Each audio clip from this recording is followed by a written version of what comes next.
இனிய ஆரோக்கிய காலை வணக்கம். உங்களை அனைவரையும் 2 நாளைக்கு அப்புறம் சந்திப்பதில் மிக்க மகிழ்ச்சி. எல்லாம் வீடியோ கால்ல வாங்க, நம்ம பயிற்சிகள் செய்யலாம் கொஞ்சமா.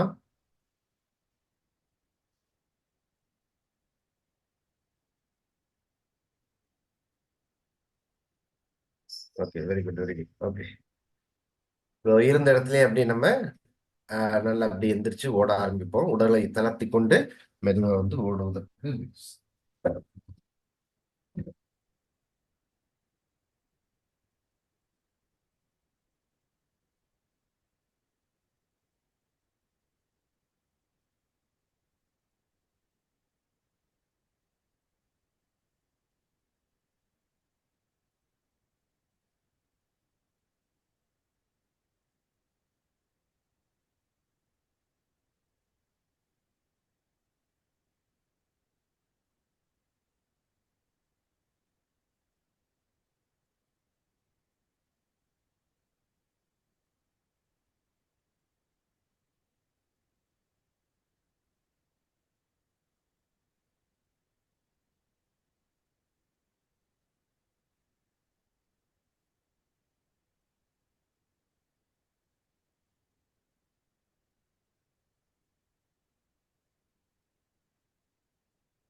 ஓய்வு. ஜம்ப் பண்ணிக்கோங்க, ஸ்கிப்பிங்.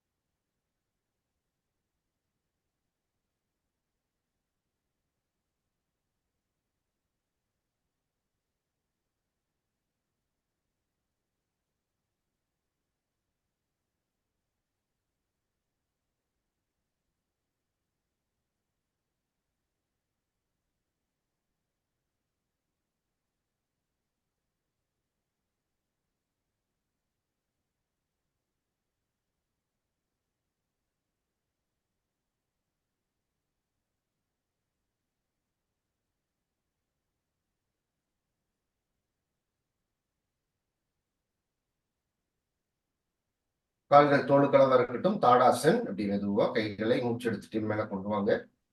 இன்டர்லாக். மேல் நோக்கி நல்லா இழுக்கட்டும். கைகள் காதோடு சேர்ந்து இருக்கட்டும்.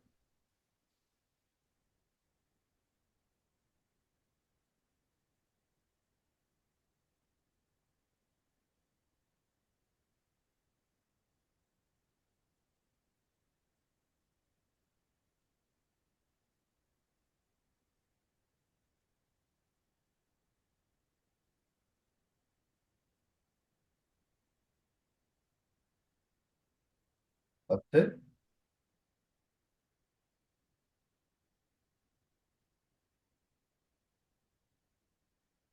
இருபது. அப்படி கிரியா 20 டைம்ஸ்.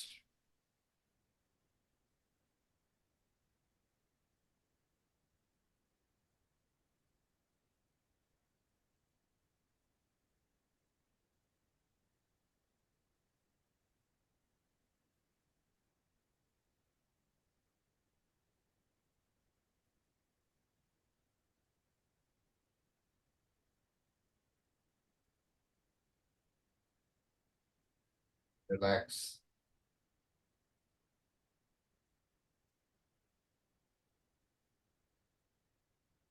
கால்களை சேர்த்தி காலை வி ஷேப்ல வச்சுக்கோங்க. கைகள் முன்புறம். நல்ல மூச்சு எடுத்து நல்ல மார்பு விரியட்டும்.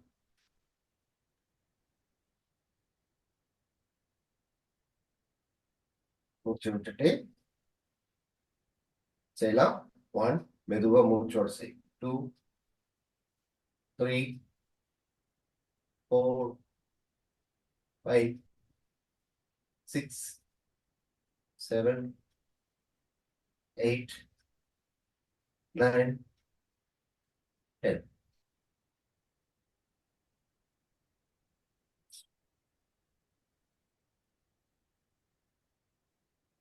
கைகள் பக்கவாட்டுல மேல போய் காலை முன் காலில் நின்றுட்டு கீழே வரணும். மூச்சு எடுத்து மூச்சு விட்டு செய்யலாம்.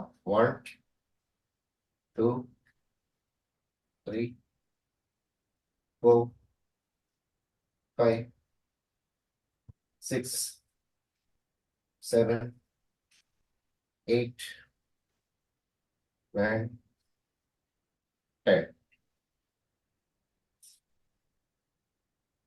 இந்த கைகள் முன்புறம். 1 2 3 4 5 6 7 8 9 10. Relax. கால்களை கொஞ்சம் அசக்கி வச்சுட்டு கைகள் பின்புறம் பக்கவாட்டுல பேக் சைடு ட்விஸ்டிங் செய்யலாம். 1 2 3 4 5 6 7 8 9 10. Relax. கைகள் மார்புக்கு பக்கத்துல அப்படி இடதுபுறம் 1 செய்யலாம். 2 3 4 5 6 7 8 9 10.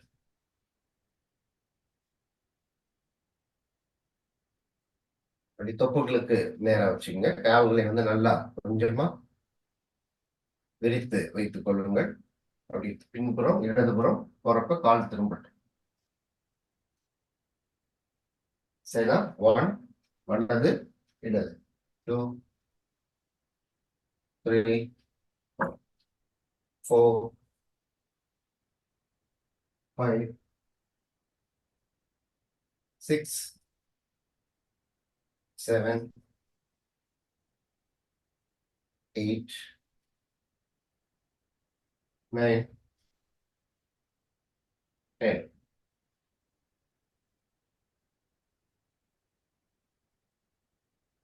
இது இடது கை இடுப்புல, வலது கை நல்ல மூச்சு எடுத்துட்டு பக்கவாட்டு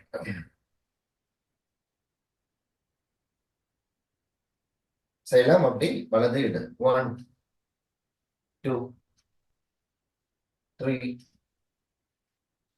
4 5 6 7 8 9 10.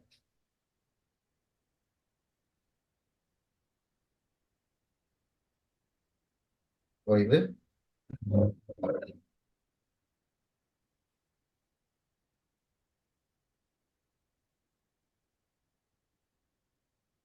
நல்லா உட்காந்து ரிலாக்ஸ் படுத்திக்கிங்க.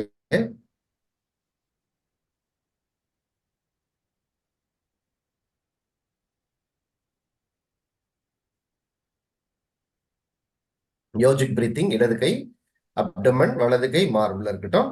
நல்லா 3 மூச்சு. வயிறு, செஸ்ட், ஷோல்டர். ஒரு 10 முறை அப்படி மூச்சு விடுறப்ப ஷோல்டர், மார்பு, வயிறு உள்ள போகணும்.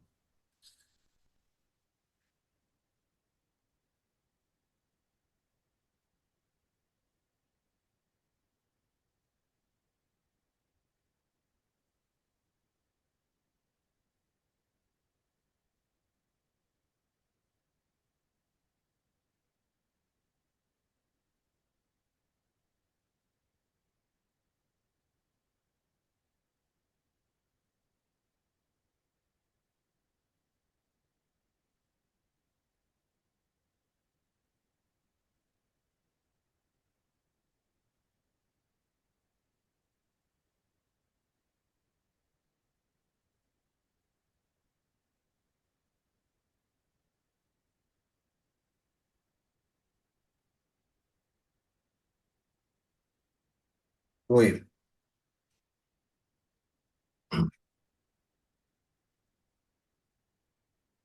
பாஸ்திரிக்கா. கைகள் சைட்ல 20 டைம்ஸ். ஃபர்ஸ்ட் மூச்சு 20 டைம்ஸ்.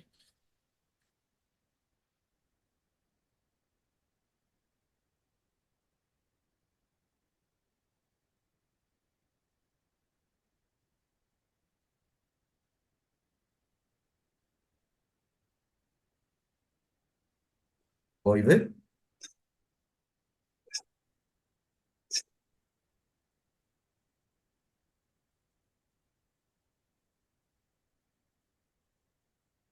Second round 20 times பாஸ்திரிக்கா.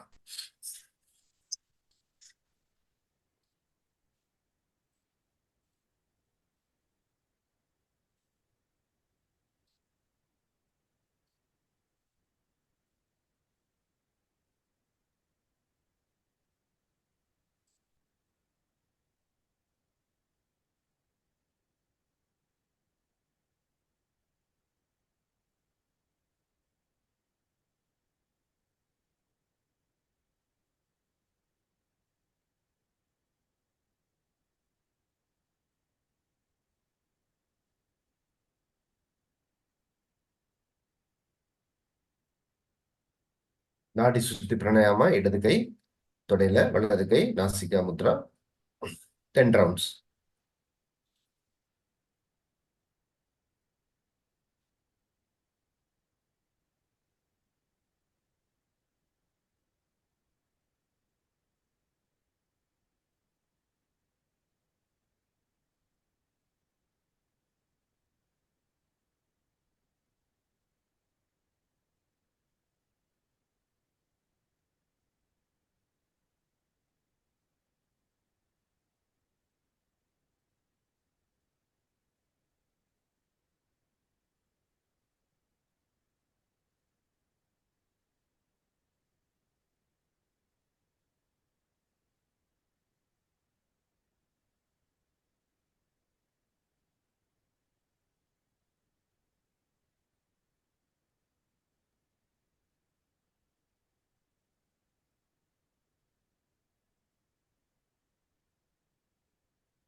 முடித்தவர்கள் இப்படி ஓய்வு.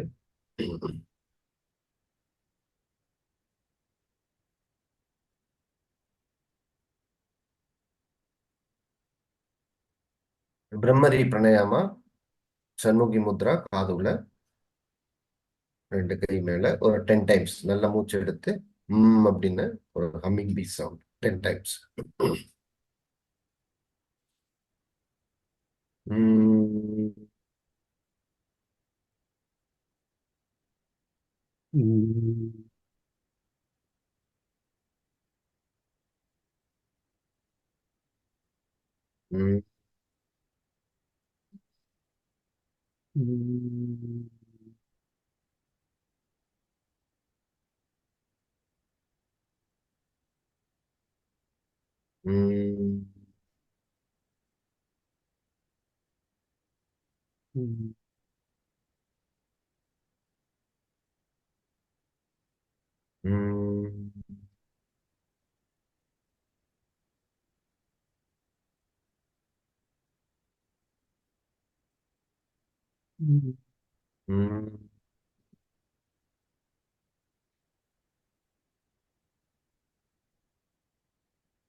ம், ம், ம்,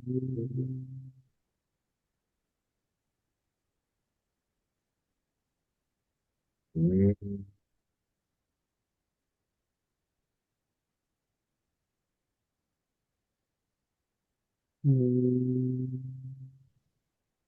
ம்,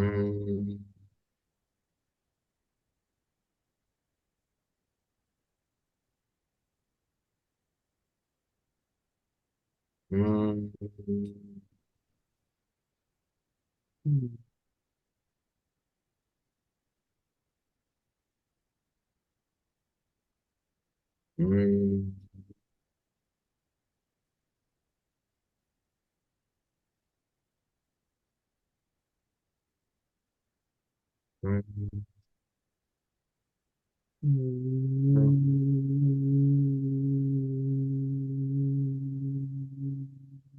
ம்,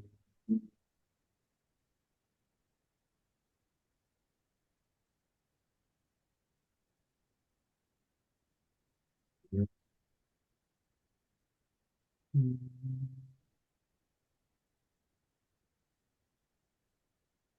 ரிலாக்ஸ் ஓய்வு.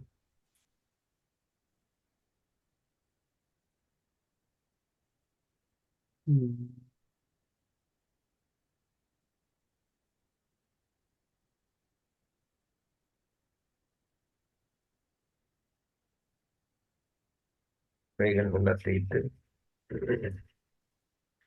கண்கள், உச்சந்தலை, உடல் முழுவதும்.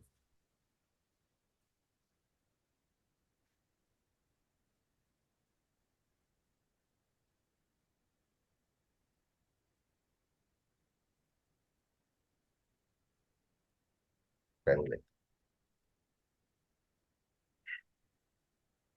Have a great day. அனைவருக்கும் வாழ்த்துக்கள்.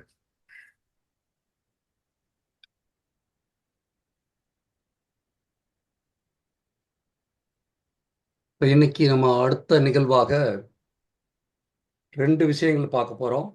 ஒன்று, ஒய் வி ஏஜ், ஏன் வயதாகிறது அப்படிங்கிற அதில் ஃபைனலாக இன்னைக்கு நம்முடைய செல்லுலார் நியூட்ரிஷன் ஒரு 5 நிமிஷம் பார்த்துட்டு அதுக்கப்புறம் ஒரு புதிய டாபிக் இன்னைக்கு ஓப்பன் பண்ண போகிறோம். அதில் ஒரு 28 நாள் அதில் ரொம்ப முழுமையான பல விஷயங்கள் நம்ம வரிசையாக டெய்லி பேசுவோம். அந்த வகையில் இப்போ செல்லுலார் நியூட்ரிஷன் போகிறதுக்கு முன்னாடி நம்ம வழக்கமாக பிரேயர் சாங்கோட ஆரம்பிக்கலாம்.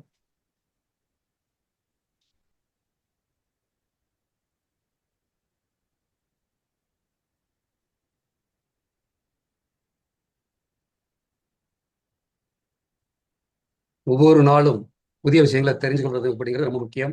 இன்னைக்கு கூட முதல்ல வீடியோவில் நம்முடைய பலவீனங்களை பலமாக மாற்றிக்கணும் அப்படிங்கிற கருத்தோட ஒரு வீடியோ வாழ்க்கையில் மிகப்பெரிய அளவில் வெற்றிகள் கட்டாயம் வரும்.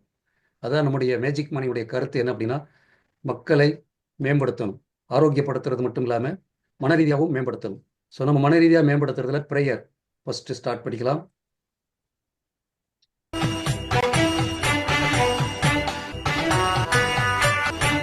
எல்லாம் ஞானம் கடக கடத்தினை சிறகம்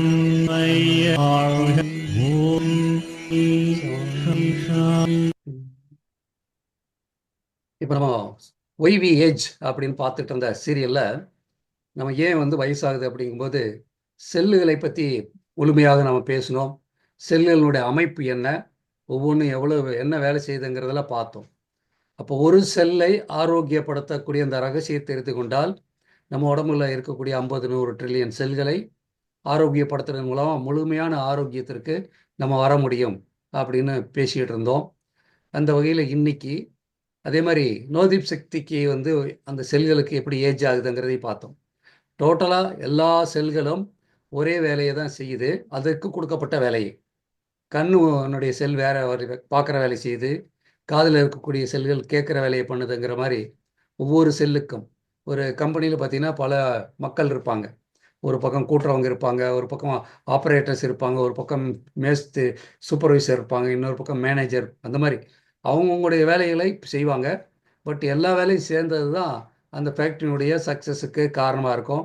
ஒரு பொருள் குவாலிட்டியாக வெளியே வருவதற்கும் அது காரணமாக இருக்கும். அந்த வகையில் இந்த செல்லுலார் நியூட்ரிஷன் அப்படிங்கிற ஒரு விஷயத்தை நீங்கள் புரிஞ்சிட்டிங்கன்னா, ஒரு செல்லுக்கு என்ன கொடுக்கணும்னு தெரிஞ்சிட்டா நீங்கள் ஆரோக்கியத்தை மேம்படுத்திக்கலாம். அதில் வரிசையாக நம்ம பார்க்கும்போது, இப்போ இதில் ஒவ்வொரு உறுப்புலையும் பக்கத்தில் என்ன பொருள்கள் எடுக்கணும், என்ன சப்ளிமெண்ட் எடுக்கணும் அப்படிங்கிறது போட்டிருப்போம். இந்த துணை உணவு அப்படிங்கிறதே பார்த்தீங்கன்னா, இப்போ லேட்டஸ்ட்டாக மிகப்பெரிய அளவில் போகிறதுக்கு காரணம் ஒன்று தான்.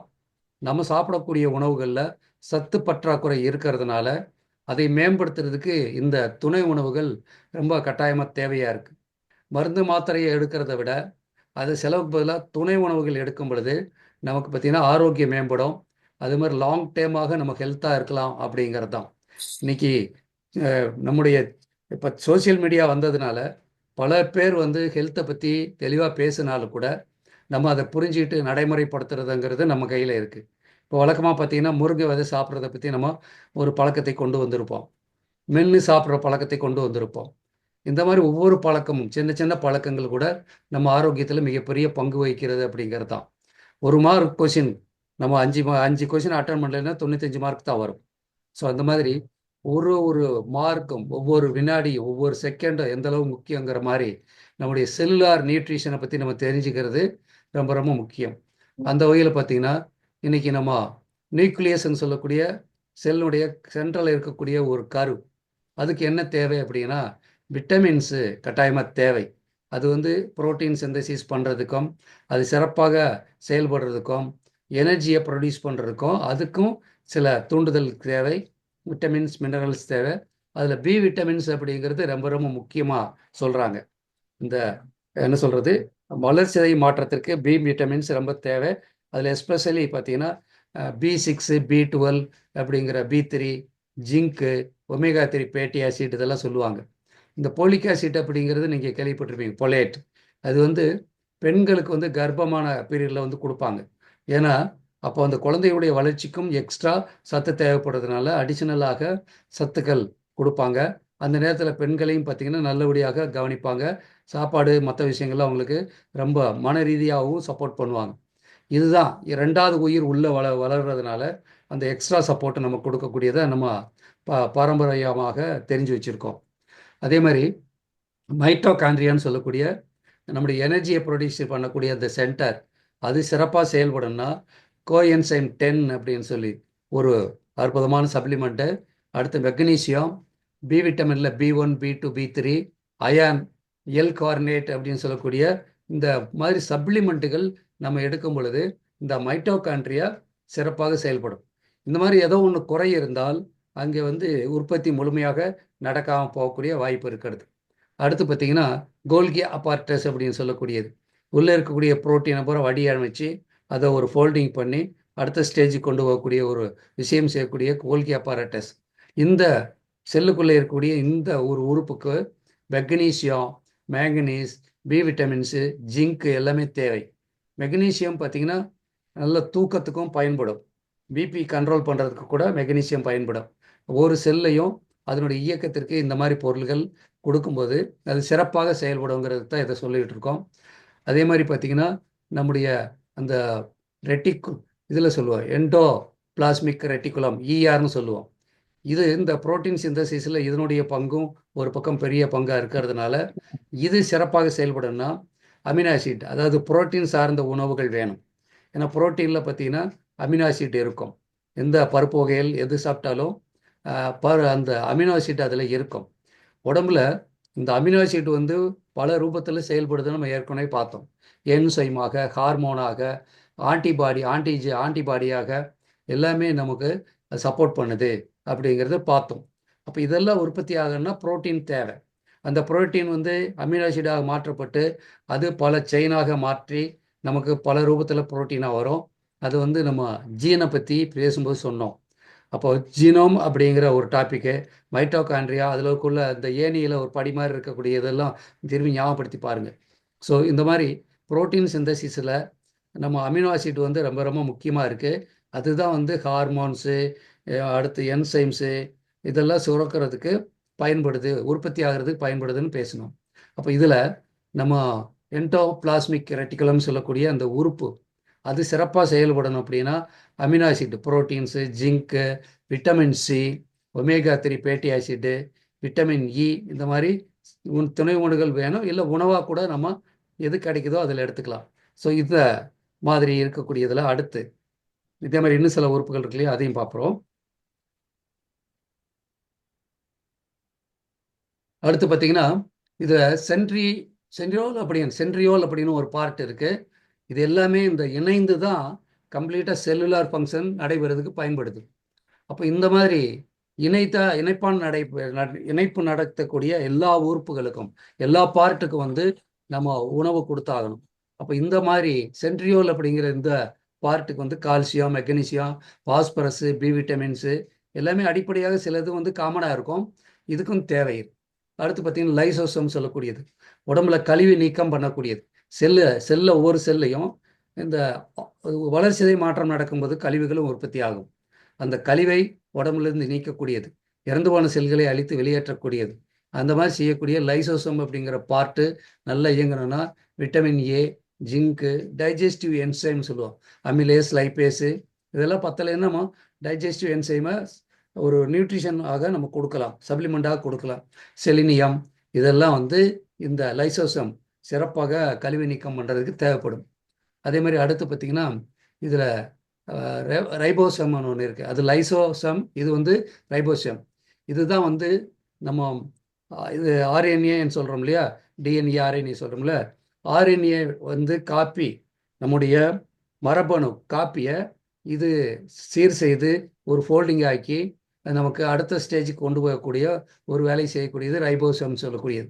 இப்போ இதுக்கும் பார்த்தீங்கன்னா அமினோ ஆசிட்டுக, மெக்னீசியம், ஜிங்க்கு, விட்டமின்ஸ் எல்லாம் தேவை. அதே மாதிரி நம்ம லேயர்னு சொல்லுவோம், ஒவ்வொரு செல்லையும் ஒரு கொழுப்பு லேயர் இருக்கும், அதில் ரிசப்டர்ஸ் இருக்கும். இதுதான் வந்து ஒரு சிக்னலை எடுத்துக்கிட்டு இயங்குறது. ஒரு பொருளை உள்ளே விடணுமா இல்லை ஒரு பொருளை வெளியே விடணும் முடிவு எடுக்கக்கூடியது அந்த அவுட்டர் மெம்பரேன்னு சொல்லக்கூடியது. இந்த அவுட்டர் மெம்பரேன் உங்களுக்கு சிறப்பாக செயல்படணும் அப்படின்னா ஒமேகா 3, ஒமேகா 6, இந்த கொலஸ்ட்ரால் நல்ல கொலஸ்ட்ராலு, பாஸ்போலிபிட் அப்படிங்கிற ஒரு பொருட்கள் எல்லாம் தேவை இருக்குது. ஸோ இதெல்லாம் எதுக்கு நம்ம பார்க்குறோம் அப்படின்னா நம்ம சாப்பிடக்கூடிய உணவுகளை நியூட்ரிஷன் இருக்கா அப்படின்னு பார்க்கணும். இதுதான் நம்ம செல்லுலார் நியூட்ரிஷன் சொல்லுவோம். ஒரு செல்லுக்கு நீங்கள் உணவு கொடுக்கக்கூடியது. இன்னைக்கு பல நியூட்ரிஷன் கம்பெனி இருந்தால் அதில் நீங்கள் கவனிச்சு பாருங்கள், அதில் விட்டமின்ஸ் இருக்கும், ஒமேகா ஃபேட்டி ஆசிட் வச்சுருப்பாங்க, புரோட்டீன் பவுடர் வச்சுருப்பாங்க, எல்லாமே வச்சுருப்பாங்க. கூட அடிஷனலாக இன்னொரு பொருள் தேவை, அதுதான் நம்முடைய 4 லைப் ட்ரான்ஸ்ஃபர் ஃபேக்டர். இப்போ இந்த 4 லைப் ட்ரான்ஸ்ஃபர் ஃபேக்டர் எடுக்கும்போது இந்த செல்லால் லெவலில் ஃபங்க்ஷன் ரொம்ப சிறப்பாக நடக்கிறதுக்கும் அந்த செல்லுக்கு வந்து கிருமிகள் தொற்று வராமல் பாதுகாக்கிறதுக்கும் அது பயன்படும். அதே மாதிரி இந்த உணவு வகைகள், நம்ம எடுக்கக்கூடிய உணவுகள் செல்லுலார் லெவலில் சிறப்பாக ஏற்றுக்கொள்வதற்கு அது ரொம்ப சப்போர்ட் பண்ணும். ஒவ்வொரு இதுவும் வந்து பார்த்திங்கன்னா அதனுடைய தன்மை மேம்படுத்தி கொடுக்கும். எடுத்துக்காட்டாக இதில் வந்து நம்ம ஒரு டிரான்ஸ்பிரஷன் சொல்லுவோம், அந்த டிரான்ஸ்பிரஷன்ஸியை சொல்லக்கூடிய அந்த ஆன்டி ஆக்சிடென்ட் சிறப்பாக நடைபெறணும்னா ட்ரான்ஸ்ஃபர் ஃபேக்டர் தேவைப்படும். இந்த மாதிரி நம்ம முழுமையாக 4 லைப் ட்ரான்ஸ்ஃபர் ஃபேக்டர் கூட காய்கறிகள், பழங்கள், இந்த மாதிரி உணவுகள், அடுத்து பார்த்திங்கன்னா ஒமேகா 3 ஃபேட்டி ஆசிட்டு, சப்ளிமெண்ட்டில் விட்டமின்ஸ், மினரல் வெளியே கிடைக்கக்கூடிய சப்ளிமெண்ட்டில் நல்ல ஒரு கம்பெனியுடைய பொருளை வாங்கி பயன்படுத்துவதன் மூலமாக செல்லுக்கு முழுமையான ஒரு சத்து கிடைக்கும். அப்போ இந்த மாதிரி விட்டமின்ஸ் அப்படிங்கும்போது B காம்ப்ளெக்ஸில் B3, B6, B9, B12 ரொம்ப ரொம்ப முக்கியமானது. அதனால தான் டாக்டர்ஸ் எல்லாம் எந்த ஒரு சப்ளிமெண்ட்டுக்கு எந்த ட்ரக் கொடுத்தாலும் பி காம்ப்ளெக்ஸ் கொடுக்கறது நீங்கள் பார்க்க முடியும். அதே மாதிரி விட்டமினில் C vitamin, D vitamin, E vitamin ரொம்ப தேவை. மினரலில் வந்து பார்த்திங்கன்னா magnesium, zinc, iron, calcium, phosphate, selenium, chromium தேவை. ஆன்டி ஆக்சிடென்ட் செல்கள் டேமேஜ் ஆகிறத தடுக்கிறதுல vitamin A, vitamin C, vitamin E, selenium. டோட்டலாக காய்கள், பழங்கள் எடுக்கும்போது இதெல்லாம் கிடைக்க வாய்ப்பு இருக்கிறது. அப்படி இல்லை நீங்கள் மாத்திரை ரூபத்தில் விட்டமின் மினரல் வாங்கிக்கலாம். அடுத்து எசென்சியல் ஃபேட்டி ஆசிட். இப்போ ரொம்ப ரொம்ப முக்கியமாக இந்த செல்லுலார் மெம்பரேன் ரொம்ப சிறப்பாக இருக்கணும் அப்படின்னா ஒமேகா 3, ஒமேகா 6 தேவைப்படுது. அதே மாதிரி புரோட்டீன், அமினோ ஆசிட், அமினோ ஆசிடுடைய கலவை தான் எல்லாமே அப்படிங்கிறதுனால உடம்புல 20 அமினோ ஆசிட் நமக்கு தேவை. அதில் 9 எசென்சியல், 11 நான் எசென்சியல். இந்த 9 எசென்சியல் அமினோ ஆசிட்டும் உடம்பு ப்ரொடியூஸ் பண்ணாது. அதுக்காகத்தான் புரோட்டீன் சார்ந்த உணவு எடுக்கிறது. அடுத்து இம்யூனிட்டி சார்ந்ததில் 4 லைப் ட்ரான்ஸ்ஃபர் ஃபேக்டரு, 4 லைப்பில் ப்ரோபயோட்டிக்ஸு, இப்போ ஃபைபர், இந்த உணவுகள் நம்ம எடுத்துக்கணும்னு சொல்ல வருது. ஸோ அடுத்ததாக நம்ம அடுத்த டாபிக் போகிறோம். ஸோ செல்லுலார் நியூட்ரிஷன் பார்த்துட்டோம். இப்போ ஆரோக்கியத்தினுடைய அடிப்படை உங்களுக்கு நம்ம புரிய வச்சுட்டோம். ஒவ்வொரு செல்லையும் ஆரோக்கியப்படுத்துறதுக்காக உணவை நல்லா மென்று சாப்பிட்றது, இந்த மாதிரி கடந்த ஒரு வாரமாக பாசின எல்லா விஷயத்தையும் நீங்கள் மேம்படுத்தி கொள்ளுங்கள். உணவே மருந்து அப்படிங்கிற அடிப்படையில் தான் சப்ளிமெண்ட்டை பற்றியும் நம்ம பார்க்குறோம். அடுத்து இந்த நம்ம இந்த ஒரு புக்கு நீங்கள் இப்போ ரொம்ப ஃபேமஸாக எல்லோரும் பார்த்துருப்பீங்க. இந்த சீக்ரெட் அப்படிங்கிற புக்கு மேக்ஸிமம் நீங்கள் படிச்சிருப்பீங்க. இதில் சீக்ரெட் அப்படிங்கிற வீடியோவும் நீங்கள் பார்த்துருப்பீங்க. தமிழ், இங்கிலீஷில் எல்லாமே இருக்கும். இந்த புக்கு 2006களுக்கு மேலே ரொம்ப ஃபேமஸாக எல்லாருமே வாங்கி பயன்படுத்தின புக்கு. அதுக்கப்புறம் பார்த்தீங்கன்னா தி பவர்னு சொல்லிட்டு ஒரு புக்கு வந்தது. இதெல்லாம் எழுதுறது பார்த்தீங்கன்னா ரோண்டா பைர்னு சொல்லிட்டு ஒரு லேடி தான் இந்த புக்கெல்லாம் பண்ணியிருக்காங்க. இது தி பவர் அப்படிங்கிற புக்கு. அடுத்து பார்த்தீங்கன்னா இன்னொரு புக்கு, அது பெரிய லெவலில் ப்ரொமோட் ஆகிட்டு இருக்கு. தி மேஜிக்னு சொல்லக்கூடியது. தி மேஜிக், இந்த மாயாஜாலம் சொல்லுவோம். மாயாஜாலம் அப்படின்ன உடனே நமக்கு தெரிகிறது, இந்த ரொம்ப ஒரு மெஜிஷியன் பல அற்புதமான வேலைகளை பண்ணுவாங்க. அதை நம்ம பார்த்துருப்போம். தொப்பியிலேருந்து என்னென்னமோ எடுப்பாங்க. இதெல்லாம் ஆச்சரியமாக இருக்கும். குழந்தையா இருக்கும்போது அதை நம்ம ரொம்ப ஆச்சரியமாக பார்ப்போம். அந்த மாதிரி இந்த மாயாஜாலம் அப்படின்னு பார்த்தோம். இந்த மாயாஜாலம் புக்கில் பார்த்தீங்கன்னா 28 ரகசியங்களை இந்த மேடம் ரவுண்டா பையன் எழுதியிருப்பாங்க. ஸோ ஃபஸ்ட்டு சீக்ரெட் புக் வந்தது. அந்த சீக்ரெட்டில் இன்னும் என்ன அற்புதமான பல விஷயங்கள் அவங்க சொல்லியிருந்தாங்க. நன்றி உணர்வு, லவ்வு, நம்பிக்கை, இந்த மாதிரி பல சாப்டர் இருந்தது. அதில் ரொம்ப ஃபேமஸான பீப்புளை பேச வச்சு அவங்க அந்த சீரியல் பண்ணியிருந்தாங்க. 2006 அந்த புக் வெளிவந்தது. ஸோ அந்த வகையில் நம்ம இன்னொரு விஷயம் பார்க்கணும். எல்லாத்துக்கும் அடிப்படை திருக்குறள் தான். திருக்குறளத்தில் பார்த்தீங்கன்னா பல அதிகாரங்கள் இருக்கும். அதில் 11வது அதிகாரம் செய் நன்றி அறிதல் அப்படி ஒரு அதிகாரம் இருக்கும். இந்த அதிகாரத்தை பேஸ் பண்ணி தான் எல்லா விஷயங்களும் உலகத்தில் எல்லா புக்கும் எழுதப்பட்டது. இதை ஒரே ஒரு குறளை வச்சு மற்றவங்க அதை பெருசு பண்ணி எழுதியிருப்பாங்க. இவங்க மேடம் பார்த்தீங்கன்னா தெரிஞ்சோ தெரியாமலோ இவங்களுடைய புக்குடைய எல்லா பிரின்சிபலும் நம்முடைய காப்பியங்களை பொறுத்து தான் இருக்கும். இதில் திருக்குறளில் செய் நன்றி அறிதல் அப்படிங்கிற ஒரு டாப்பிக்கை தொடாமல் யாரும் போயிருக்க முடியாது. அப்பேற்பட்ட ஒரு டாப்பிக்கை இவங்க தொட்டு தான் இந்த மாயாஜாலம் அப்படிங்கிற ஒரு விஷயத்தை அவங்க பண்ணியிருக்காங்க. ஸோ இந்த புக்கினுடைய கருத்துக்களை நம்ம பார்க்குறதுக்கு முன்னாடி இவங்க வாழ்க்கையில் மிகப்பெரிய அளவில் பல கஷ்டங்களை அனுபவித்தவங்க தான். பல தோல்விகள், வேலையில் பெரிய அளவுக்கு வருமானம் இல்லை, கடன் தொந்தரவுகள் எல்லாமே ஒரு காலத்தில் அவங்க பாதிக்கப்பட்டவங்க தான். அந்த மாதிரி இருக்கும்போது இவங்களுடைய வாழ்க்கையில் மிகப்பெரிய ஒரு மாற்றத்தை ஏற்படுத்தினது. இவங்க டாக்டர் ஒரு புக்கை கொடுக்குறாங்க படிக்கிறதுக்கு. அப்போ இந்த புக்கை படித்த பிறந்தான் இவங்க வாழ்க்கையில் ஒரு மிகப்பெரிய மாற்றம் இந்த சீக்ரெட் அப்படிங்கிற புக்கை எழுதினவங்க. இவங்க படித்த book the science of getting rich அப்படிங்கிற ஒரு புக்கு. ஸோ இந்த மாதிரி பல ரகசியங்கள் புக்கில் இருக்குது. நம்ம ஏன் புக்கு படிக்கணும் அப்படின்னா, அந்த புக்கில் இருக்கக்கூடிய ஏதோ ஒரு சின்ன விஷயம் நமக்கு ஒரு பொடி தட்டும். அதன் மூலமாக நம்ம மிகப்பெரிய வெற்றிகளை அடைய முடியும். பார்த்திங்கன்னா வாழ்க்கையில் ஜெயிச்ச எல்லாருமே புக்கை படித்தவங்க தான். ஒரு புக்கை படித்து அதில் உள்ள கருத்துக்கள் மூலமாக தன்னுடைய வாழ்க்கையை மாற்றிக்கிட்டவங்க. இப்படி நம்ம வரிசையாக பார்க்கும்போது வெற்றியாளர்கள் சொல்லக்கூடிய ஒரு கருத்து என்ன அப்படின்னா, நீங்கள் புக்கை படிங்க. அந்த புக்கை படிக்கிறது மூலமாக உங்களுக்கு ஏதோ ஒரு பக்கம் வாழ்க்கையில் முன்னேறுவதற்கான ஒரு கருத்து, உங்கள் வாழ்க்கையில் டேர்னிங் பாயிண்ட் கிடைக்கக்கூடியதாக இருக்கும் அப்படின்னு சொல்கிறாங்க. ஸோ எனக்கு அந்த புக் படிக்கிற பழக்கம் முதல்ல இருந்து இருந்தது. அதுக்கப்புறம் பார்த்திங்கன்னா இன்றைக்கி நான் ஒரு புக்கு கூட எழுதி அமேசானில் பண்ணியிருந்தேன்னு சொன்னேன். அதற்கு அடிப்படை காரணம் என்ன அப்படின்னா, ஜென்ரலாகவே நம்ம படிக்க நமக்குள்ளே ஒரு உந்துதல் வரும். நம்மளாலையும் புக் எழுத முடியும் அப்படின்னு சொல்லக்கூடியது. நீங்கள் ஒவ்வொருத்தரும் புக் எழுத முடியும். ஒவ்வொரு நாள் ஒரு பேஜ் இல்லைன்னா ஒரு வருஷத்தில் 360 பேஜ் ஒரு புக்காக வெளியிட முடியும். அந்த வகையில் இவங்க 2004 மிகப்பெரிய கஷ்டங்களை அனுபவிக்கும் போது அவங்க டாக்டர் ஒரு புக்கு கொடுக்குறாங்க. அந்த புக்கை முடித்த உடனே இவங்களுக்கு நம்பிக்கை வருது. அதுக்கப்புறம் 2006 ஒரு புக் எழுதி மிகப்பெரிய உள்ள ஃபேமஸ் ரைட்டராகவும் அந்த ஒரு வீடியோ எடுத்து அந்த வீடியோ இன்றைக்கி ரொம்ப பிரமாதமாக போயிட்டுருக்கு. அதாவது திருவள்ளுவருடைய கருத்துக்கள் எல்லாமே எழுத்து ரூபத்தில் இருக்குது. ஆனால் இதை பட ரூபத்தில் கொடுத்து இன்றைக்கி சினிமாலாம் எடுக்கிறோம். இந்த மகாபாரதம், ராமாயணம், இந்த மாதிரி எத்தனையோ சீரியல் நம்ம பார்த்தோம். அந்த கருத்துக்களை ஒரு படமாக கண்ணில் முன்னாடி ஒரு கதையாக நம்ம பார்க்கும்போது பதிவு ஏற்படுது. அந்த மாதிரி தான் இவங்க ரொம்ப ஃபேமஸானாங்க. ஸோ இந்த வகையில் இவங்களுடைய இந்த book the science of getting rich படித்தப்புறம் லா ஆஃப் அட்ராக்ஷனை பற்றி ரொம்ப தெரிஞ்சுக்கிட்டாங்க. உலகம் ஒரு எதுலன்னா ஒரு பிரின்சிபிளில் தான் இயங்குது. அந்த பிரின்சிபிளில் ரொம்ப ரொம்ப முக்கியமானது லா ஆஃப் அட்ராக்ஷன். ஒத்தவை ஒற்றவத்தை ஈர்க்கும் அப்படிங்கிறது தான். இப்போ நம்ம சுற்றி இருக்கக்கூடியவங்க யாருன்னா நம்மளால் ஈர்க்கப்பட்டவர்கள். நம்மளுடைய செயல்பாடுகள் அவங்களுக்கு பிடிச்சிருந்தா நம்ம கூட இருப்பாங்க, அப்படி இல்லைன்னா அவங்க வெளியே போயிடுவாங்க. அதே மாதிரி நம்ம யார் பார்த்தீங்கன்னா நமக்கு தேவையான நபர்களோட தான், நம்ம செயல்பாடுக்கு ஒற்ற நபர்களோடு தான் பழகுவோம். அதனால ஒத்தவை ஒற்றவத்தை ஈர்க்கும் அப்படிங்கிறது சொல்லுவாங்க. ஸோ இதில் உங்களுக்கு நியூட்டன் லாவை பற்றி தெரியும். ஒவ்வொரு செயல்பாட்டுக்கும் நமக்கு அது ஆப்போசிட் அண்டு இந்த ரியாக்ஷன் கிடைக்கும்னு சொல்லுவாங்க. Every action is opposite reaction அப்படின்னு சொல்லுவாங்க. அப்போ ஆப்போசிட் அப்படின்னா நீங்கள் ஒன்று கொடுக்குறீங்கன்னா நீங்கள் பெறுவீங்க அப்படிங்கிறது தான். ஸோ ஒவ்வொரு செயல்பாடுக்கும் ஒரு வினை இருக்குது அப்படிங்கிறது தான் வினை செயல் தத்துவம் சொல்லுவாங்க.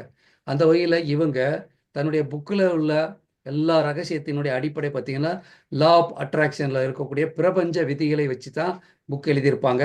அதில் அவங்க வந்து சீக்கிரட்லையும் பார்த்தீங்கன்னா அந்த மாதிரி லா வச்சு தான் எழுதியிருந்தாங்க. இந்த மேஜிக்கில் அவங்க கையாண்ட ஒரு ரகசியம் என்ன அப்படின்னா நன்றி உணர்வு. நன்றி உணர்வை பற்றி தான் அவங்க ரொம்ப அதில் பற்றி எழுதியிருப்பாங்க. அதில் வந்து அவங்க எழுதுனா இதில் பார்த்தீங்கன்னா முக்கியமாக கோர் வந்து 28 நாளில் அவங்களுடைய அத்தியாயங்களில் பார்த்தா இந்த நன்றி உணர்வு. நமக்கு இதுக்கு முன்னாடி கிடைச்ச பொருட்களுக்காக நன்றி உணர்வு இருக்கணும் அப்படிம்பாங்க. அதில் ஒரு 12 சாப்டர் எடுத்திருப்பாங்க. அதே மாதிரி இனி நமக்கு நம்முடைய கனவுகள் நமக்கு தேவையானதை அடைவதற்கு அவகிட்டிற்கு நன்றி சொல்கிறதனை பற்றி ஒரு 10 சாப்டர் எழுதியிருப்பாங்க. பாக்கி 6 சாப்டரில் காம்பினேஷன் இதெல்லாம் அடையிறதுக்கு எப்படி நம்ம தினசரி ஒரு பழக்கத்தை கையாளணும் அப்படிங்கிறத எழுதியிருப்பாங்க. அப்போ நன்றி உணர்வு அப்படின்னு பேசும் பொழுது இவங்க புக்கில் எப்படி ஸ்டார்ட் பண்ணுறாங்க அப்படின்னா இல்லாதவனிடமிருந்து எடுக்கப்படும் இருப்பவனுக்கு கொடுக்கப்படும் பைபிளினுடைய வாசகத்தாக அவங்க எழுதியிருப்பாங்க. அதை அந்த வாசகத்துக்கினுடைய அர்த்தம் வந்து நம்ம வேற மாதிரி எடுத்துக்க கூடாது. ஸோ பைபிளில் இப்படித்தான் இருக்கு.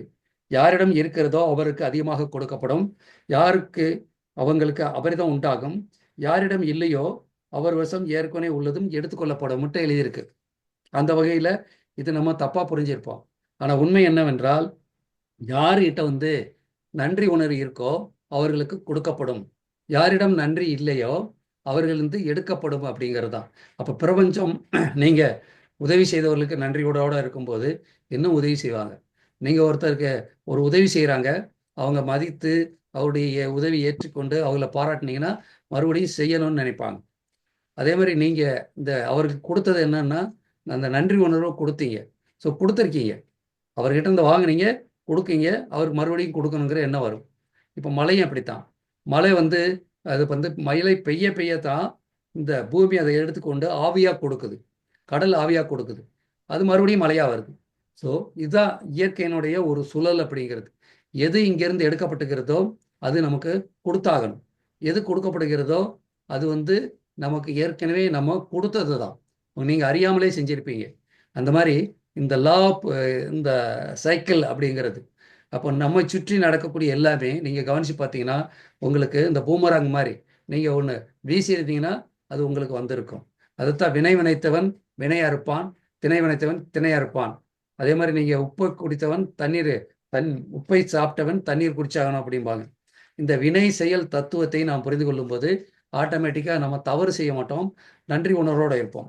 அதே மாதிரி இதில் இன்னொன்று பைபிளில் கூட ஒரு கோட்டை இதை பற்றி எழுதியிருக்காங்க இந்த புக்கில். என்ன இருக்கு அப்படின்னா பைபிளில் குரானில் என்ன எழுதியிருக்காங்க அப்படிங்கிறது என்ன சொல்கிறேன்னா, நீங்கள் நன்றியுடன் இருந்தால் நான் உங்களுக்கு அதிகமாக கொடுப்பேன், ஆனால் நீங்கள் நன்றி உணர்வற்றதாக இருந்தால் நான் உங்களுக்கு வழங்கும் தண்டனை மிகவும் தீவிரமானதாக இருக்கும் சொல்லிட்டு இந்த குரானில் உள்ள ஒரு வாசகத்தையும் கூட இந்த புக்கில் கோட் பண்ணியிருக்காங்க. ஸோ பிரபஞ்ச விதியில் இவங்க என்ன சொல்கிறாங்க அப்படின்னா, நம்ம வந்து ஒரு வேலைக்கு போகிறோம், அந்த வேலை எனக்கு பிடிக்கல, எனக்கு வந்து பணம் இல்லை அப்படிங்கிற மாதிரி பல விஷயங்களை நம்ம சொல்லும் பொழுது அந்த வேலை வந்து நமக்கு பிடிக்காம போய் அங்கே ப்ரொமோஷன் இல்லாமல் அவன் வெளியே அனுப்பக்கூடிய சூழல்லாம் ஏற்படும். அதே மாதிரி அதுக்கு நன்றி உணர்வு சொன்னால் இந்த வேலை எனக்கு பிடிச்சிருக்கு அப்படின்னா கூட இந்த பிடிக்காத வேலை கூட பிடிச்சிருக்கும், அது போக போக உங்களுக்கு பழகிடும். அதுக்கப்புறம் பார்த்தீங்கன்னா உங்களுக்கு அது வந்து பல விஷயங்களை ப்ரொமோஷன்ஸ் எல்லாம் கொடுக்க ஆரம்பிச்சிடும். இதை பற்றி வந்து எழுதியிருக்காங்க. ஸோ இதில் நன்றி உணர்வு நீங்கள் செலுத்தும் போது பெறுதல் அப்படிங்கிற விஷயத்தை நீங்கள் அடைவீங்க. அந்த காஸ் எஃபெக்ட் தியரி அப்படிங்கிறதும் அவங்க கோட் பண்ணுறாங்க. அதே மாதிரி இவங்களுக்கு அந்த நன்றி உணர்வு எப்போ இப்போ ஸ்டார்ட் ஆச்சு, அதை முழுமையாக எப்போ புரிஞ்சுக்கிட்டாங்கன்னா அந்த புக்கு படித்து அவங்க ப்ராக்டிஸ் ஸ்டார்ட் பண்ணாங்க. நன்றி உணர்வு அப்படிங்கிறது உதட்டளவில் சொல்கிறது கிடையாது. தேங்க்ஸ்ன்ற ஒரு வார்த்தையை சொல்லிட்டு அப்படியே போகிறது கிடையாது. ஆனால் உள்ளே இருந்து சொல்லணும். அந்த உள்ளே இருந்து சொல்லும் பொழுது நமக்கு அந்த உணர்வில் ஒரு சிலிப்பு ஏற்படுறத பார்க்க முடியும். சில நேரங்களில் நான் தழுத்தழுக்கும். அந்த மாதிரி உள்ளபூர்வமாக நன்றி சொல்லணும். அப்போ அந்த நன்றி உணர்வு எப்போ நமக்கு கிடைக்கும் அப்படின்னா, நம்ம ரொம்ப கஷ்ட காலத்தில் நமக்கு பல பேர் உதவி செஞ்சுருப்பாங்க. அதை நினைக்கும் போது இன்னைக்கு உங்களுக்கு அந்த மனசில் அவங்க மேலே ஒரு மரியாதை, அவங்கள பார்க்கணுங்கிற எண்ணம், அவங்க மறுபடியும் சந்திக்கணும் அப்படிங்கிற எண்ணங்கள்லாம் உருவாகும். இதை வந்து நீங்கள் இந்த நன்றி உணர்வுங்கிற பார்க்கும்போது சில எடுத்துக்காட்டாக நம்ம வாழ்க்கையில் கடந்து வரும்போது நம்ம பார்த்துருப்போம். நான் அதில் எடுத்துக்காட்டாக நான் இந்த மகாபாரத ராமாயண எபிசோட்ஸ் எல்லாம் நான் பார்க்கும்போது அதில் துரியோதனை பற்றி உங்களுக்கு தெரியும், எப்பேற்பட்ட ஆள் அப்படிங்கிறது. இருந்தாலும் அவர்கிட்டையும் நல்ல குணங்கள் இருந்தது அப்படிங்கிறது பல இடத்துல கோட் பண்ணியிருப்பாங்க. அப்போது இதில் வந்து ஒரு பீரியடில் அவன் ஒரு இடத்துல சிறைப்படுவான். அவங்க வந்து சிறைப்படுத்தி அவங்கள மாதிரி கொடுமைப்படுத்தக்கூடிய ஒரு சூழலில் தர்மர் அதை கேள்விப்பட்டு பீமனையும் அர்ஜுனனையும் அனுப்பி அவரை மீட்டு வர சொல்லுவார். அப்போ வந்து மீட்டு வரும் பொழுது துரியோதனை வந்து ரொம்ப கர்வமான ஆள் இல்லையா, எனக்கு இந்த மாதிரி ஒரு உதவி செஞ்சதுக்காக ஏதாவது கேளுங்க, நான் கொடுக்குறேன் அப்படின்னு சொல்லுவாப்புல. அப்போ தர்மர் உனக்கு தேவையில்லை, நான் தேவைப்படும்போது வாங்கிக்கிறேன் அப்படின்னு சொல்லிடுவார். அதுக்கப்புறம் அந்த போர் காலங்களில் அப்போ அவர் வந்து நம்ம இவர்கிட்ட பீஷ்மர்கிட்ட சொல்கிறாரு, நீங்கள் வந்து உருவச்சலமாக நடத்துக்கிறீங்க, அவங்கள பாண்டவர்களே கொல்ல மாட்டேங்கிறீங்க அப்படின்னு சொல்லும்போது பீஷ்மர் வந்து 3 தங்க அம்பை ப்ரொடியூஸ் பண்ணி நான் கட்டாயமாக அவங்கள கொல்றேன் அப்படின்னு சொல்லிட்டு சொல்கிறாரு. அப்போ வந்து இவர் துரியோதனை இந்த அம்பு என்கிட்டயே இருக்கட்டும் அப்படின்னு சொல்லிட்டு வாங்கிட்டு போய் வச்சுக்கிறாரு. அப்போ இதை வந்து கிருஷ்ணர் தான் எல்லா சூட்சமும் தெரிஞ்சவர் அப்படின்னு உங்களுக்கு தெரியும் இல்லையா. இப்போ தர்மர்கிட்ட சொல்லி அர்ஜுனனை அனுப்புகிறாரு, ஒரு உதவி கேட்டு போ, ஏற்கனவே ஒரு உதவி செஞ்சுருக்கேன், அவங்ககிட்ட கேட்டு அந்த அம்புகளை வாங்கிட்டு வந்துரு, இல்லைன்னா பீஷ்மர் அதை பயன்படுத்தி கொன்றுவார் அப்படின்னு சொல்கிறாரு. அப்போ போயிட்டு அர்ஜுனை வந்து அந்த அம்புகளை போய்க்கு நான் இந்த மாதிரி எனக்கு உதவி செய்யணும் அப்படிங்கும்போது என்ன வேணும்னு கேட்குறாரு. இந்த மாதிரிட்ட 3 அம்பு இருக்குது, அதை எனக்கு கொடுத்துட்றாரு. ஸோ இந்த மாதிரி தனக்கு உயிருக்கு ஆபத்து அப்படின்னு தெரிஞ்சா இருந்தாலும் கூட கொடுக்குறாரு. அதை வந்து நம்ம செய்நன்றி அறிதல்ல இந்த அருமையான ஒரு பாடலில் கூட நம்ம அதை கோட் பண்ணி பேச முடியும். என்னன்றி இப்போ செய்நன்றி இப்போ இதில் என்னன்றி கொன்றார்க்கும் உய்வுண்டாம் உய்வில்லை, செய்நன்றி கொன்ற மகருக்கு அப்படின்ட்டு எந்த ஒரு அறத்தை அளித்தவருக்கும் பார்த்தீங்கன்னாலும் தப்பி பிழைக்க வழி இருக்கு. ஆனால் இந்த மாதிரி செய்நன்றி கொன்றவருக்கு அந்த உயிர் பிழைக்க வழியே இல்லை அப்படின்னு சொல்லுவாங்க. இதில் பார்த்தீங்கன்னா கூட மகாபாரத முடிவில் இந்த துரியோதனுக்கு நேரடியாக சொர்க்க பதவி கிடைச்சது அப்படிங்கிறது நம்ம பார்த்துருப்போம். ஸோ இது ஒரு கேரக்டர்ஸ். இதை நம்ம வந்து எப்படி எடுக்கலாம்னா அதில் இருக்கக்கூடிய நன்மைகளை நம்ம எடுத்துக்கலாம். அதனால நன்றி உணர்வு அப்படிங்கிறது பல இடங்கள்ல நம்ம பார்த்துருக்கோம். அதே மாதிரி விசுவை பற்றி நம்ம இந்த பல படங்கள் எடுத்துப்பாரு. குடும்ப ஒரு கதம்பம், சம்சாரம் மின்சாரம் படங்கள் எடுத்த விசு நல்ல கருத்தோட படம் எடுத்தவர். அவர் ஆரம்பத்தில் அவருடைய கதைகள் பல பேர் ரிஜெக்ட் பண்ணாங்க. அவர் சோர்ந்து போன காலங்கள், திரும்பி எங்கேயா வேலைக்கு போயிடலான்ற மாதிரி இருக்கும்போது ஒரு ஹோட்டலில் அவர் தங்கி இருக்கும்போது ஒரு பொண்ணு அவங்ககிட்ட சொல்கிறாங்க, அவங்க நீங்கள் உங்களுடைய இதெல்லாம் நான் பார்த்தேங்க, படிக்கிறேன், ரொம்ப நல்லா பண்ணுறீங்க, இதையே நீங்கள் ஒரு சினிமாவில் ஒரு டைரக்ஷன் இந்த மாதிரி இதில் போய் பண்ணக்கூடாதுன்னு சொல்கிறாங்க. அதை அவர் வந்து முயற்சி எடுக்கிறாரு, அதில் வெற்றியும் அடைகிறாரு. அப்போ அந்த பொண்ணு பேர் உமா. அதனால இவருடைய கேரக்டர்ஸில் படத்தில் எல்லா இடத்துலையும் ஒரு நல்ல கேரக்டரில் உமா அப்படிங்கிற பேர் வச்சிருப்பாரு அப்படிங்கிற ஒரு விஷயத்தை நான் படித்தேன். இந்த மாதிரி நம்ம வாழ்க்கையிலையும் பார்த்தீங்கன்னா பல பேர் நமக்கு நன்மை செஞ்சுருப்பாங்க. இன்றைக்கி நீங்கள் ப்ரோக்ராம் முடிச்சப்புறம் உங்கள் வாழ்க்கையில் முக்கியமான கட்டத்தில் இந்த முன்னேற்றத்துக்கு என் வாழ்க்கையிலையும் நடந்திருக்கு, அதே மாதிரி உங்கள் வாழ்க்கையிலையும் நடந்திருக்கும். அவங்களுடைய அந்த லிஸ்ட் எழுதுங்க, அவங்களுக்கு நம்ம நன்றி சொல்லலாம். நாளைக்கு இந்த மேஜிக் அப்படிங்கிற புக்கினுடைய 28 நாள் தலைப்பில் ஒவ்வொரு நாள் தலைப்புலையும் என்ன அப்படிங்கிறது நம்ம பார்ப்போம். அதில் நன்றி உணர்வு அப்படிங்கும்போது ஒவ்வொரு முறையும் நம்ம வந்து நன்றி உணர்வு டெய்லி எழுத ஆரம்பிப்போம். இப்போ நாளைக்கு என்ன நன்றி உணர்வு அப்படின்னா நீங்கள் ஒரு லிஸ்ட் எழுதிக்கோங்க. உங்கள் கூட பிறந்தவங்க, உங்களுக்கு உதவி செய்தவங்க, அப்பா அம்மா எல்லா இன்சிடெண்ட்டாக ஞாபகப்படுத்தி பாருங்கள். அந்த ஞாபகப்படுத்தி பார்க்கும்போது உங்களுக்கு அந்த இது தெரியும். நான் நேற்று கல்யாணத்துக்கு போகும்போது என்னுடைய தமிழ் ஆசிரியர் அவர் அங்கே கல்யாணத்துக்கு வந்திருந்தார். அவர் பேர் லட்சுமணசாமி. பார்த்திங்கன்னா எங்கள் ஊர் தான். நான் நேற்று அந்த கல்யாணத்துக்கு போகும்போது அவரை பார்க்கும்போது எனக்கு உண்மையிலே ரொம்ப சந்தோஷம். அவர் பார்த்திங்கன்னா இப்போது நான் படிக்கும்போது அவர் இப்படி 23, 24 வயசு இருக்கும் இல்லையா. இப்போ அவருக்கு எனக்கு 64 அப்படின்னா 22 வயசெல்லாம் சேர்த்துக்கோங்க. ஏறக்குறைய ஒரு 80 வயசு நெருங்கி இருக்கார். ஆனால் அதே மாதிரி கொஞ்சம் தளர்ந்து இருந்தாலும் அதே முகத்தில் சிரிப்போட அதே கேர் ஸ்டைலோட அவர் இருக்கிறது பார்க்கும்போது அவர்கிட்ட இருந்து நமக்கு ஒரு சமிக்கை, ஆரோக்கியமாக இருக்கணும்னா சந்தோஷம் அப்படிங்கிற ஒரு சமிக்கை நமக்கு கிடைக்குது. ஸோ பிரபஞ்சத்தில் இந்த சமிக்கைகளை பற்றியெல்லாம் அடுத்தடுத்து நம்ம பார்ப்போம். ஸோ இந்த மாதிரி ஒரு கல்யாணத்துக்கு போகும்போது என்னுடைய கூட படித்தவங்கள பார்த்தோம். அந்த இளமை உணர்வு நம்ம திரும்பி வருது. இந்த மாதிரி பழைய நினைவுகள் நீங்கள் எடுத்து அதிலிருந்து உங்களுக்கு சிரமமான நேரத்தில் யார் உதவி செய்தார்கள் கட்டாயமாக செஞ்சுருப்பாங்க. அவங்களுடைய லிஸ்ட்டை இன்னைக்கு எழுதுறது தான் உங்களுடைய ஹோம்ஒர்க். ஸோ நல்ல விஷயத்தை நம்ம இன்னைக்கு ஸ்டார்ட் பண்ணியிருக்கோம். அதனால் நன்றி உணர்வு அப்படிங்கிறது ஒவ்வொருத்தருக்கும் இருக்க வேண்டியது. நன்றி உணர்வு இருந்தால் நம்ம மிகப்பெரிய வெற்றிகளை அடைய முடியும். ஜீவராசிகளில் பார்த்தீங்கன்னா நம்ம வீட்டில் இருக்கக்கூடிய நாய்கள் அதற்குடைய நன்றி உணர்வு பார்த்துருப்பீங்க. ஒரு நாள் அதற்கு பிஸ்கட் போட்டால் கூட வாழ்நாள் பூரா வாழாட்டும். நமக்காக நம்ம வீட்டை காக்கக்கூடியது. அதனால் நன்றி உணர்வை எழுதுங்க. நாளைக்கு மீண்டும் இந்த நிகழ்ச்சியில் மேஜிக் அதாவது மாயாஜாலத்தினுடைய முதல் நாள் 28 நாளினுடைய முதல் நாள் பயிற்சியோடு நம்ம சந்திக்கலாம். ஹெல்த் டிப்ஸும் கூட இருக்கும். புதிய புதிய அணுகுமுறைகள் இருக்கும். அதே மாதிரி நம்ம இந்த இது சொல்கிறோம் பார்த்தீங்களா, சயின்ஸ் டேப்பிங், அதையும் நீங்கள் பயன்படுத்துங்க. கொலாஜன் இயற்கையான நேச்சுரல் ஃபுட்டில் கொலாஜன் இருக்குது அப்படிங்கிறத சொன்னேன். அதுலேயும் நான் பதிவிட்டிருக்கேன் நம்முடைய வாட்ஸ்அப் குரூப்பில். அதையும் பார்த்துக்கொள்ளுங்கள். வாழ்க வளமுடன். நன்றி. நிறைவு.